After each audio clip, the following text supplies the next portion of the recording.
Dit is de stempelpost van Ljout. Dus de bijen hebben een stempelkaart.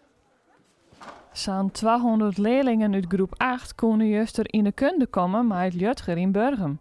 Het wie eerst nog onwis of de basisscholen bij wel op squallen komen mochten. We hier het vanzelf hoopt dat we toch weer wat bijen in de squallen ontvangen mochten. Tot 2 weken geleden wie dat helemaal net bekend dat het mocht. En we zijn toch heel blij dat met alle voorwaarden die daarom verboen winnen, dat we het het mogelijk maken kunnen voor een hele grote bijen.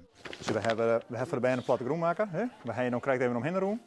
Hier winnen we een snits. Het Ljutger had een speciale Alvestade-route betocht. De bijen uit groep 8 krijgen een stempelkaart en maakt je daarna in groepjes een slag door het gebouw. En dat is cruciaal om een beetje gevoel bij de squallen te krijgen. Wat we vorig jaar hadden we een volledige online open dag. En wij vinden altijd wel dat uw squallen, de squallen staat bekend om zijn sfeer en om als je hier binnenkomt dat de mensen zeggen, oh wat viel het hier goed en wat een mooi gebouw. Ja, dat kan alleen nog maar dat je dat fysiek ervaren en dat kan net achter een scherm. Om te helpen bij de route had de squallen buddies inzet. Ze wiezen de 8e groepers het paard. Vanwege de coronaregels mochten alle net op de locatie komen.